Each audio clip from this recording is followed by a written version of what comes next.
आपका भी CSIRSO का पेपर है, आपको पता है डे 1 में क्या पूछा गया? यही तो आपका एडमिट कार्ड है ना, पेपर 1 एंड पेपर 2 का। तो ये आपके सामने सिलेबस है। चलिए सिलेबस के अकॉर्डिंग हम एनालाइज कर लेते हैं क्या क्या पूछा गया है डे 1 में। देखिए हिस्ट्री की अगर बात करें तो हड़प्पन सिविलाइजेशन से क्वेश्चन थे, डांसिंग गर्ल के, जो किसका मोहनजोदारो आंसर था। ये दयाराम सानी से क्वेश्चन था एक्सकेवेशन से related. Then dockyard of Harappan site, Lothal से रिलेटेड क्वेश्चन था।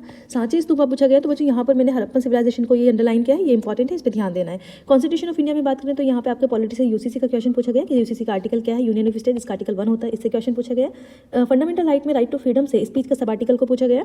उसके अलावा करंट अफेयर्स में बात करें तो हंगर इंडेक्स की रैंक इंडिया की, ह्यूमन डेवलपमेंट इंडेक्स इंडिया की। दैन स्वच्छ पखवाड़ा ये किस डिस्ट्रिक्ट से स्टार्ट हुआ था।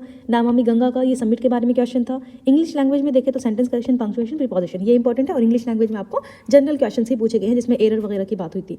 देन जनरल इंटेलिजेंस में यहाँ पे आप बच्चों आपको मिरर इमेज से क्वेश्चन पूछा गया है। Then mental ability, blood relation से क्वेश्चन है। उसके बाद हाईएस्ट रिएक्टिव मेटल पूछा गया आपका जनरल साइंस में, केमिस्ट्री से रिलेटेड। इकोलॉजी की डेफिनेशन पूछी है।